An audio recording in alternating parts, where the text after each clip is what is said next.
Le pauvre publicain qui faisait cette prière, « Ô Dieu, sois apaisé envers moi qui suis un pécheur » Luc 18, 13, se considérait comme bien mauvais, et ceux qui le connaissaient n'avaient guère meilleure opinion de lui.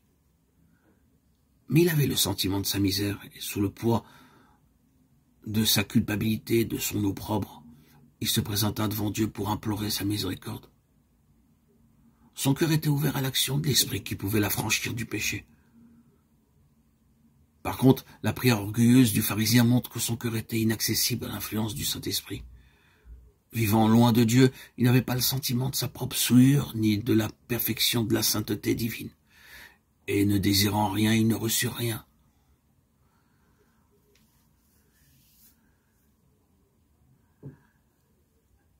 Celui qui tombe dans quelque faute grossière peut avoir le sentiment de son humiliation, de sa pauvreté, de son besoin d'un sauveur. Mais l'orgueilleux n'éprouve aucun besoin. Il ferme son cœur au Christ et se prive des bienfaits infinis qu'il est venu apporter.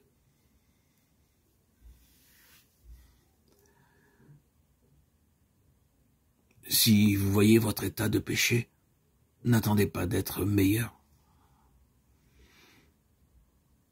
Ils sont nombreux ceux qui pensent n'être pas assez bons pour aller à Jésus.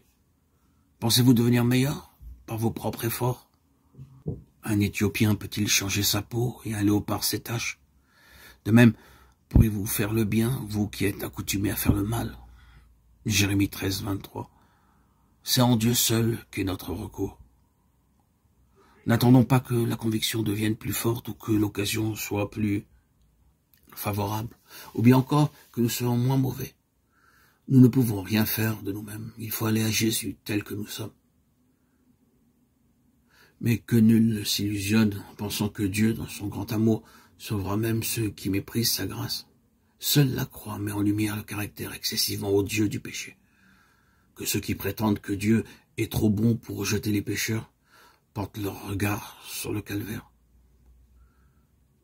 C'est parce que l'homme ne pouvait être sauvé d'aucune autre manière. C'est parce que sans ce sacrifice, il était impossible à la famille humaine de se soustraire à la souillure du péché.